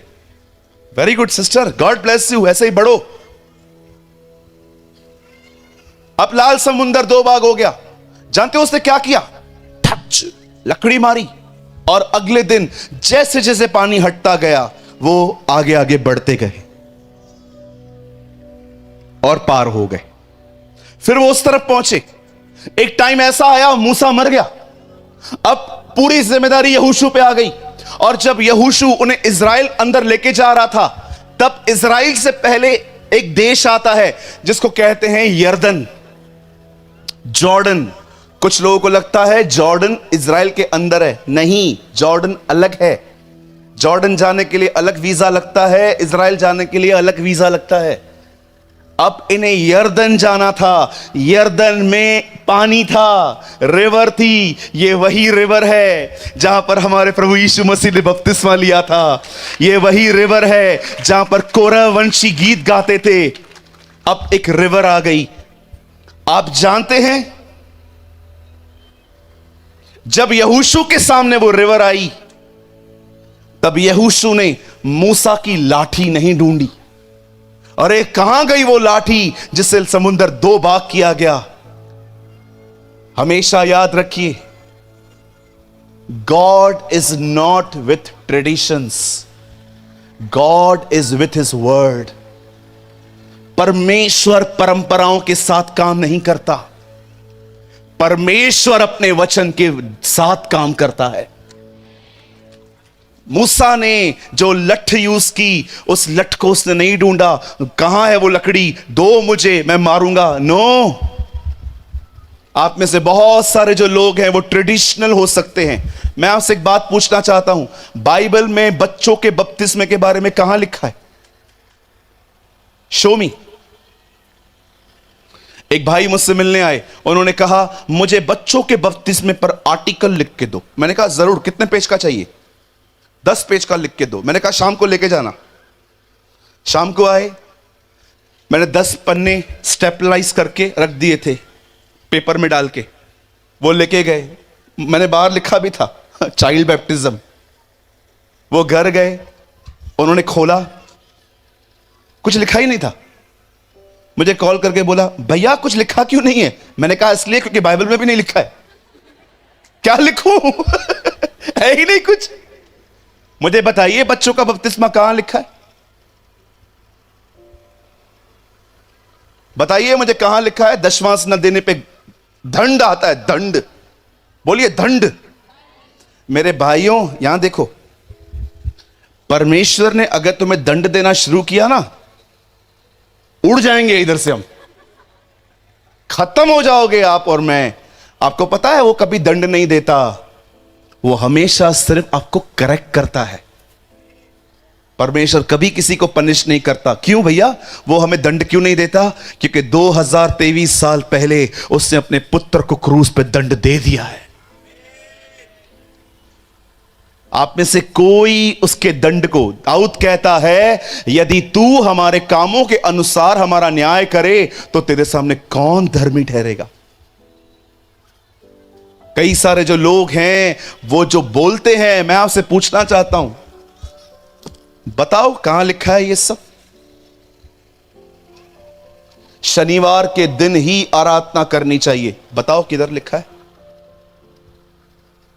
एक भाई आया, उसने कहा आप कब कब मिलते हैं? मैंने कहा रविवार, सोमवार, मंगलवार, बुधवार, गुरुवार, सब दिन मिलते हैं। और बता, नहीं, शनिवार के दिन जरूर करनी चाहिए आराधना। मैंने कहा कहां लिखा है? उसने कहा पुराने नियम में हर यहूदी शनिवार को मिलता था। मैंने उनको कहा वो यहूदी थे, हम मसीह हैं। तो आप लोग कब मिलते हैं? रविवार को। रविवार को क्यों मिलते हैं? क्योंकि हमारी बाइबल कहती है रविवार सुबह वो मुर्दों से जी उठा था। कई सारे जो लोग हैं यहां वहां से बातें लेके, और हम लोग जो बाइबल नहीं पढ़ते उनके घेरे में आ जाते है ना।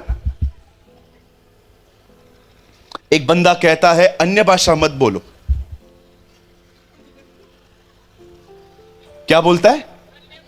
अन्य भाषा मत बोलो। यह अन्य भाषा शैतान की तरफ से ऐसे बोलता है। ऐसी ऐसी बातें आ गई हैं।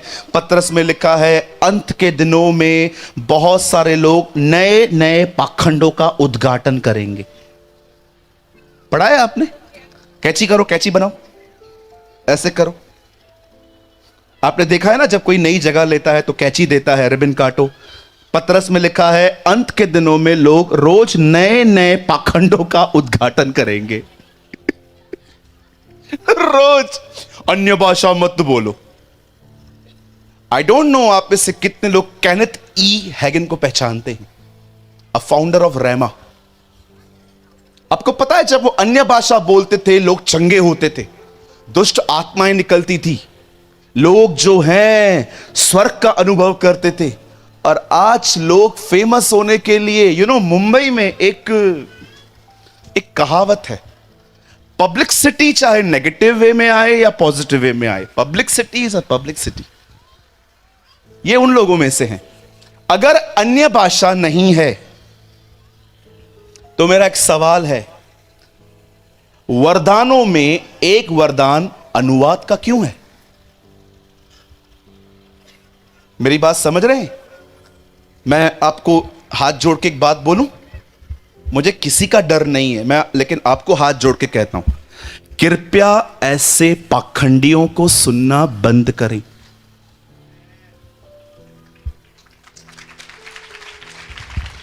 कभी कभी लोग कहते हैं चर्च जाना जरूरी नहीं है, ऑनलाइन सुनो। मैं आपके सामने कहता हूं, मैं जब तक जिंदा हूं हर रविवार और हर कभी चर्च जब लगती है मैं खुदा के हैकल में जाऊंगा। आप में से कोई भी, आपने देखा हम जूम मीटिंग में क्या बोलते हैं? आप में से कोई है यहां पर जो हमारी जूम मीटिंग्स में आता है? बाप रे। अच्छा, मुझे एक बात बताइए, क्या आपने मुझे यह बोलते हुए सुना है? 100% सुना भी होगा कि जिस दिन आपकी चर्च है और उस दिन जूम मीटिंग है, पहले कहां जाना है? चर्च जाना है। आपको मेरी जूम मीटिंग अटेंड नहीं करनी है उस दिन, आप जाओ अपने चर्च में। आजकल नया पैटर्न है, चर्च मालूम में कैसे बनती है? 2 लोग उसकी कलीसिया में से लो, 2 लोग इसकी कलीसिया में से लो, 4 लोग उसके यहां से लो, 8 लोग उसके यहां से लो, हो गई चर्च। ये चर्च नहीं है। विश्वास कीजिए, जो लोग दूसरों को छोड़ सकते हैं वो एक दिन आपको भी छोड़ देंगे। आप जानते हैं द बाइबल से खुदा का कलाम कहता है जब यहूदा इस्करियोती की मौत होती है तो जानते हो वहां पर क्या लिखा है? पतरस ने कहा हम एक ऐसे व्यक्ति को यहूदा की जगह देंगे जो पहले दिन से हमारे साथ है। किसी और का ग्रुप छोड़ के नहीं आया है। उसने कहा उन लोगों को यह पद मिलेगा जो पहले दिन से हमारे साथ हैं। उन दिनों में कोई दूसरा चर्च छोड़ के आया और एक और चर्च में मिनिस्ट्री करने लगा, ऐसा नहीं होता था। वो देखते थे कि पहला व्यक्ति कौन है जो स्टार्टिंग से हमारे साथ है, ऐसों को सेवा मिलती थी। आज पता है क्या होता है? अगर किसी को वर्शिप नहीं मिलती, वो अपनी चर्च छोड़ के किसी और जगह पे चला जाता है कि मुझे यहां वर्शिप मिल जाएगी। देखा जाए तो तुम खुदा के लिए तो आए ही नहीं हो, तुम आते हो पदवी के लिए। अन्य भाषा नहीं बोलनी है और विश्वासी को विश्वासी से प्रार्थना नहीं करवानी चाहिए। ये टीचिंग चल रही है आजकल। पौलुस कहता है हर एक के लिए धन्यवाद और विनती की जाए, हर एक के लिए। हमें परमेश्वर ने हमारे नॉन क्रिश्चियन भाई बहनों के लिए, हमारी पुलिस के लिए, हमारी आर्मी के लिए, हमारे प्राइम मिनिस्टर के लिए दुआ करने के लिए कही है। विश्वासियों के लिए मना करेगा? पहचानो किसके पीछे चल रहे हो। YouTube पे बहुत कचरा परोसा जा रहा है। मैं भी YouTube पे हूं, मैं कोई अपना पक्ष नहीं ले रहा हूं कि मुझे ही सुनो, नहीं, लेकिन मैं आपको बताना चाहता हूं, ये जो लोग हैं ना, पता है उनको, इन लोगों को कौन सुनता है? ऐसे लोगों को कई अपने पास वाले से, इनको एक ही व्यक्ति सुनता है जो अपने पास्टर से नाराज है।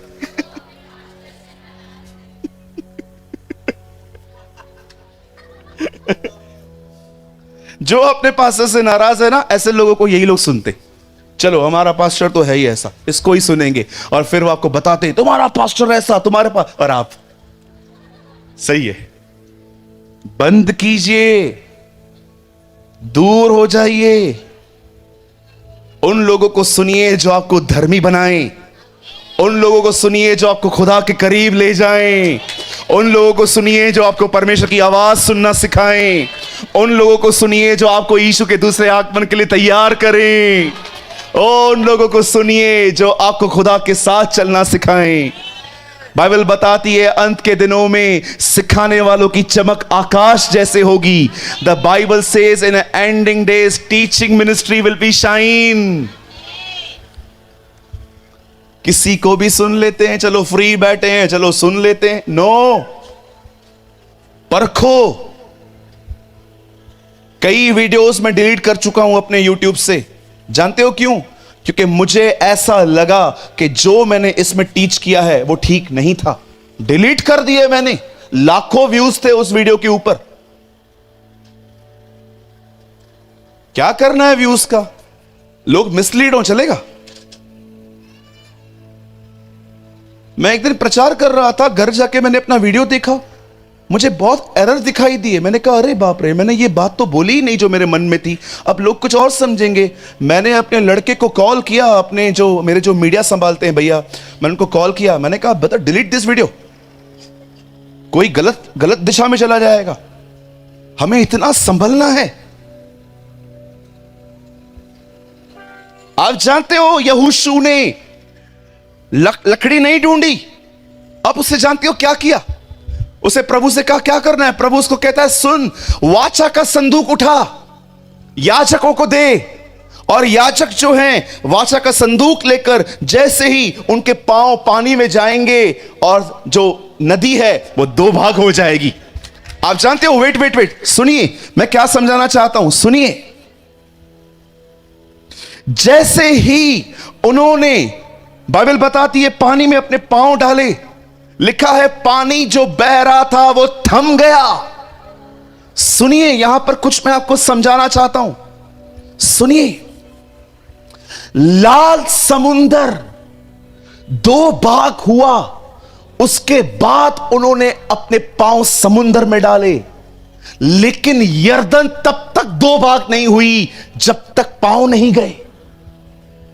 एक समय आता है जब परमेश्वर आप पे बहुत दया करता है, आपका फेथ हो न हो, आपके लिए बहुत कुछ करता है, लेकिन जीवन में एक समय ऐसा भी आएगा जब परमेश्वर आपसे कहेगा बेटा मैंने बहुत दया दिखा दी, अब मैं तुझे विश्वास से जीना सिखाऊंगा। कैसे प्रभु? अब मैं कुछ करूंगा नहीं, अब मैं तुझे कहूंगा आगे बढ़, आगे बढ़ तू। सुनिए, एक टाइम ऐसा आता है जब समुद्र दो भाग होता है और खुदा कहता है चल आगे, लेकिन एक टाइम ऐसा भी आएगा जिंदगी में जब हालात खराब ही होंगे, फिर भी परमेश्वर आपसे कहेगा आगे बढ़। प्रभु मुझे डर लग रहा है, डर के साथ आगे बढ़। मुझे डर लग रहा है प्रभु, नो, बढ़ आगे डर के। हम लोग पता है क्या करते हैं? हम लोग देखते नहीं है, जब तक समुंदर, जब तक तकलीफ नहीं जाती है तब तक हम खुश रहते हैं, दुखी रहते हैं। लेकिन आप में से कितने लोग हैं यहां पर जिन्होंने ये सीख लिया है, अब चाहे हालात कैसे भी हों मैं चलता रहूंगा खुदा के साथ, I will walk with God. इससे कहते हैं विश्वास से जीना। एक समय था जब प्रभु ने हम पे दया की, हमने मांगा भी नहीं, उससे बढ़कर दिया। लेकिन एक समय ऐसा भी आएगा जब परमेश्वर अपने आप को स्टॉप कर देगा और वो आपको कहेगा आगे बढ़। प्रभु हालात खराब हैं, आगे बढ़, विश्वास से आगे बढ़, मैं हूं तेरे साथ, तू चल। और जैसे ही आप आगे बढ़ेंगे, मैं आपको बताना चाहता हूं, यरदन दो भाग होगी। मेरी बहन, मेरे भाई, सुनिए, सब ठीक होने के बाद खुश मत रहिए। प्रभु को दिखाइए, भले ही सब खराब है पर मैं फिर भी खुश हूं क्योंकि मैं जानता हूं आप मेरे साथ हैं। Don't wait, live by faith. कभी कभी समुंदर दो भाग करके खुदा कहता है चलो, लेकिन कुछ हालात तब तक नहीं बदलते जब तक परमेश्वर आप उसके आगे आगे न चलो। आपने देखा जब काना नगर में दाखरस खत्म हुई तो वो लोग यीशु के पास आके कहते हैं इनकी दाखरस समाप्त हो गई है। उसने उन्हें क्या कहा? पानी भर दो। प्रभु दाखरस की जरूरत है, वो दाखरस नहीं, वो निर्देश दे रहा है, वो आज्ञा दे रहा है, ये करो।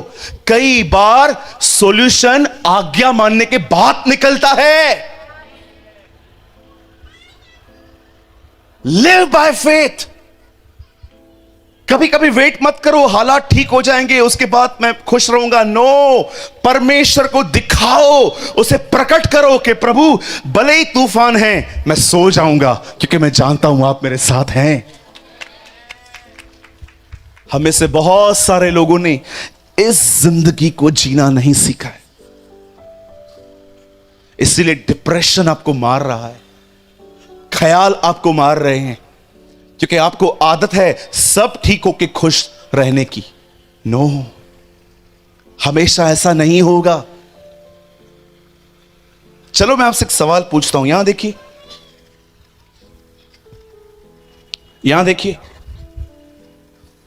एक क्वेश्चन पूछता हूं आपसे, मुझे बताइए, आज जो तकलीफ है, चाहे पति शराबी है, जुआरी है, सास आपको चर्च नहीं आने देती, बच्चे आपकी बात नहीं मानते, तरह तरह की परीक्षाओं में पड़े हैं, पैसों की परीक्षा, बीमारी, बच्चा नहीं हो रहा। मुझे एक बात बताइए, आज जो प्रॉब्लम आप फेस कर रहे हो वो चली जाएगी, कल प्रॉब्लम नहीं आएगी, कल प्रॉब्लम नहीं आएगी, फिर जीवन भर ऐसे ही जिएंगे अपन, सब ठीक हो जाए धन्यवाद यीशु, और जब प्रॉब्लम है दुखी। ब्रदर, लिव बाय फेथ, विश्वास से जीना सीखो। लाल समुंदर बहुतों की जिंदगी में क्रॉस हो चुका है, हम में से अधिकतर लोग यहां पर विश्वासी हैं। अब हम में से बहुत सारे लोग यरदन पे खड़े हैं जहां पर कुछ भी ठीक नहीं लग रहा, और आपको खुदा कहता है उसके बाद भी आगे बढ़, चल तू आगे, टेंशन मत ले, मैं हूं। परमेश्वर सिर्फ इस बात से खुश नहीं होता कि आप विश्वास करें कि वो है, वो इस बात से खुश होता है कि आप विश्वास करें वो है और वो अपनी सारी प्रतिज्ञाएं पूरी करेगा। God is just not happy because you believe he exists. परमेश्वर सिर्फ इस बात से खुश नहीं होता है कि आप बिलीव करो, हां प्रभु बैठा हुआ है। नो, आपको विश्वास होना चाहिए, जो परमेश्वर ने मुझे कहा है मेरा परिवार उद्धार पाएगा। परमेश्वर ने मुझे कहा है मेरा पति, मेरे बच्चे, मेरा परिवार मसीह को स्वीकारेंगे, क्योंकि लिखा है यदि तू विश्वास करे तेरा घराना उद्धार पाएगा। प्रभु ने मुझे कहा है मैं वो देखूंगा। बाइबल बताती है धर्मी का वंश बचाया जाएगा। बाइबल बताती है बीमार चंगे होंगे। बाइबल बताती है कि अगर हमारे ऊपर कोई जादू कर रहा है हम पर असर नहीं करेगा, क्योंकि लिखा है याकूब के ऊपर कोई मंत्र नहीं चलता। यू मस्ट बिलीव कि जो कुछ परमेश्वर ने कहा है वो अपने समय में पूरा करेगा।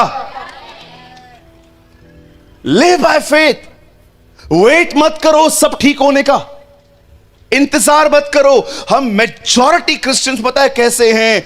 हम जब सब हालात ठीक होते हैं, हम खुश हैं, हालात बुरे हैं, हम अपसेट हैं, हम इस जिंदगी से कब बाहर आएंगे? मैंने इस जिंदगी के ऊपर बहुत पहले ओवरकम कर दिया था। प्रभु ने मुझे ग्रेस दी। मैं नहीं कहता हूं कि मैं परेशान नहीं होता, लेकिन मैं आपको बताना चाहता हूं परेशानी का ड्यूरेशन कम हो गया है अब। पहले मैं पूरा पूरा दिन परेशान रहता था, बाप रे। अब जैसे मैं परेशान हो जाता हूं, मुझे पता है क्या करना है। मैं अपना माइंड डाइवर्ट कर देता हूं प्रभु के वचन में कि नहीं, कुछ नहीं होने वाला है, जो खुदा ने कहा वही होगा। Learn to divert, learn to yourself divert. अपने आप का अपना ध्यान अलग करना सीखो। जब दाऊद गोलियत से लड़ने जा रहा था, उसके भाइयों ने उसे बहुत बुरा बुरा कहा। राजा ने उससे कहा तू नहीं लड़ सकता, तू बच्चा है। और दाऊद फिर भी गया, वो जीता। बड़ी बात यह नहीं है कि दाऊद ने गोलियत को मारा, बड़ी बात यह है दाऊद जानता था मुझे किस तरफ ध्यान नहीं देना है। दाऊद जानता था कि मुझे किस तरफ ध्यान नहीं देना है। आपको किसी ने कुछ कहा, आप 2-2 दिन लेके बैठ जाते हो। मेरे को ऐसा बोला, मेरे को सास ने ऐसा बोला, मेरे को पति ने ऐसा बोला, मेरे को पत्नी ने ऐसा बोला। अब क्या करना है? सुसाइड करना है? नहीं, मुझे ऐसा क्यों बोला? 2 मिनट की बातचीत के लिए 23 घंटे खराब करते हो आप। हां, बोलिए। चलेगा ना? बैठ के बात करो। भैया आप बैठ क्यों गए हो? यीशु भी बैठ गया था एक जगह। ये मैंने प्रभु से सीखा है ना। प्रभु बैठ जाते थे। वो बैठते इसलिए थे क्योंकि वो अपने परिवार से बात करते थे। मैं आपसे पूछना चाहता हूं, बहन मुझे बताइए, कितना समय तक किसी के ताना आप अपने दिल में रख के बैठते? आप खाना बना रहे थे, आपने अपनी सास को बोला मम्मी ये बर्तन खराब हो गए हैं, नए लेके आने चाहिए। और आपकी सास ने बोला हाँ तू तो मां के घर से बहुत कुछ लाई थी ना। और आपको आपकी सास ने प्यारा प्यारा ताना मारा। अब कितनी बहनें हैं मुझे बताइए, 2-2, 3-3 दिन तक आप उसे अंदर रखते हैं बैंक की तरह, जैसे बैंक आपको ब्याज भर के दे रही है इसका। रात को पति आएगा, आपकी शक्ल को देख के ही वो समझ जाता है कुछ हुआ है, और वो सीधा आपको बोलेगा क्या हुआ? अपनी मां से पूछो। ठीक है मां क्या हुआ? बताया तो होगा उसने। मां सैंडविच बन रहा है, मैं। हुआ क्या है बता? वो बोल रही है वो, ये बोल रही है वो। तुझे बताया होगा ना। जाओ वापस उसके पास। क्या हुआ? अब आप परेशान हो रहे हो, क्या हुआ? कितना भी करो, क्या भी करो, आपकी मां कभी मुझे अप्रिशिएट करने वाली है ही नहीं। मैं क्यों आई? वो कौन सा दिन था, मनहूस दिन, जिस दिन मैं इस घर में आई? एक ताना मारा, वो पूरे चांपा में घूम रहा है। एक ताना बर्दाश्त नहीं कर सकते अपन, एक ताना। धन्यवाद हो उसको, क्या क्या कहते थे लोग, दुष्ट आत्मा है, पेटू है, पियक्कड़ है, बाल जबूल है। वो उनको ध्यान भी नहीं देता था, क्योंकि वो जानता था ये लोग बोल रहे हैं, ये सच नहीं है। सच वो है जो वो मेरे बारे में कहता है। That is the truth। चलो मैं आपको कहता हूं आप भूत हो, तो क्या आपको सींग आ गए? मैं आपको बोलता हूं आप स्वर्गदूत हो, आपको पंख आ गए? अरे हमारे बोलने से क्या होता है? अगर आपको कोई परेशान करता है, ठंडा पानी लो, उसके सामने रखो, उसको बोलो बोल बोल और बोल। थक जाए पानी पी, फिर से बोल, बोलता रहे। आप एंजॉय करो यीशु के साथ। गाओ हालेलुया, तो गाओ हालेलुया। आप बिलीव करो, जब मुझे कोई क्रिटिसाइज करता है ना, मैं गीत गाता हूं। अगर आप मुझे कहोगे ना तू ऐसा है, तू ऐसा है, तू ऐसा है, मैं आपके सामने गीत गाऊंगा तो गाओ हालेलुया, तू जल मैं तुझे और जलाऊंगा।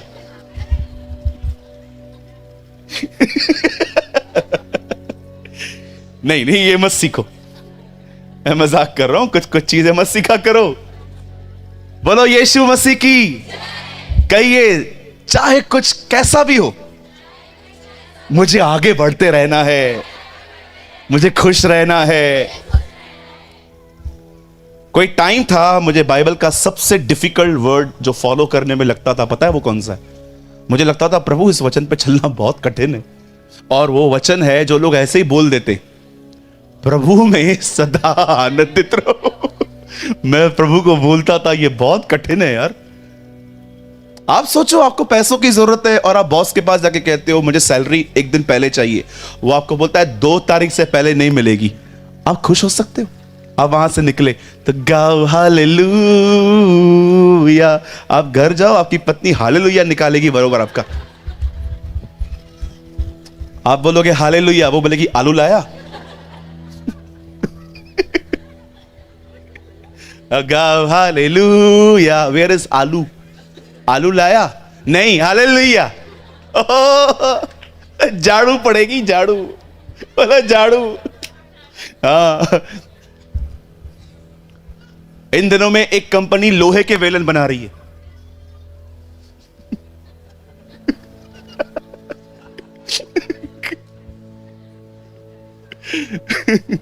भाइयों बच कर हो, 29 को ही लाओ पगार। कहीं लोहे का बेलन पड़ गया ना ऊपर, सीधा आत्मा परमात्मा के पास।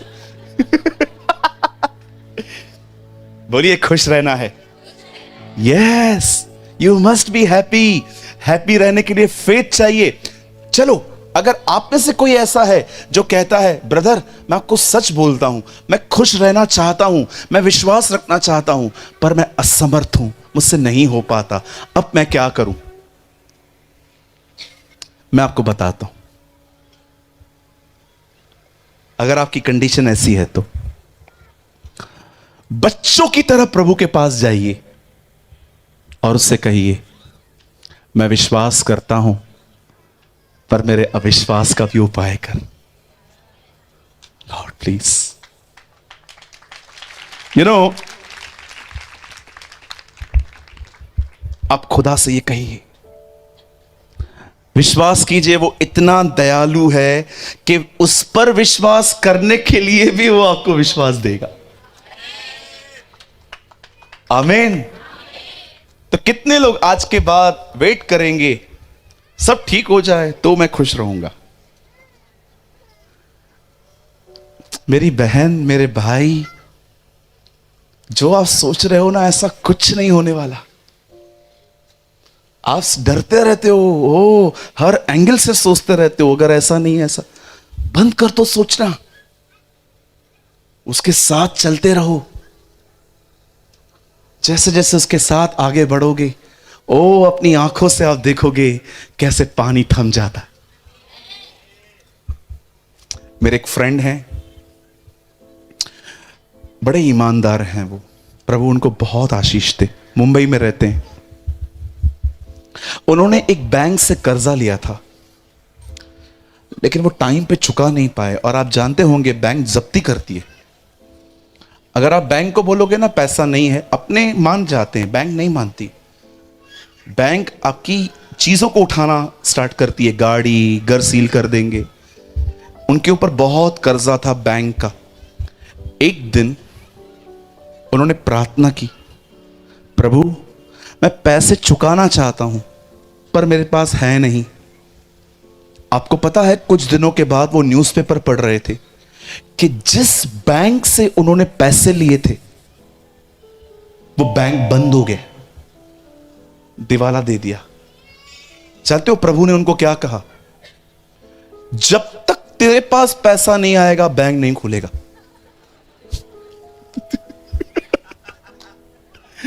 बिलीव मी, प्रभु ने उन्हें कहा जब तक आपके पास पैसा नहीं आएगा बैंक नहीं खुलेगा। 3 साल 4 साल उन्होंने बहुत मेहनत की, पैसा कमाया, अभी कुछ समय पहले वो बैंक खुला है। अब वो चुका रहे, वो हमारा परमेश्वर है। ओके, ये उनके लिए हुआ था, आपके लिए नहीं होगा। हाँ, ऐसा नहीं कि आप भी प्रार्थना करो प्रभु मेरा बैंक भी बंद हो जाए, नहीं नहीं, वो आपके उल्टा घर के बाजू में शिफ्ट हो जाएगा। Don't do this. आइए, मैं चाहता हूं हम सब अपने अपने स्थानों पे खड़े हो जाए। Oh I worship you Jesus, thank you Lord. आइए, अपने दाहिने हाथ को उठाइए जो लोग खड़े हो गए। कम ऑन, शांत हो जाइए और कहिए मेरे पीछे, प्रभु मुझे विश्वास से जीना सिखा, मुझे तेरे वचन पर निहारना सिखा, आशा रखना सिखा, तेरे वचन पर उम्मीद रखना सिखा। मैं दुआ करता हूं, मैं दुआ करती हूं, मुझे तब भी विश्वास करना सिखा जब हालात बदले हुए हैं। धन्यवाद, आपने लाल समुंदर 2 भाग किया, अब मुझे यरदन पार करना सिखा। मुझे आशीष दे, मुझ पर दया कर, यीशु के नाम में।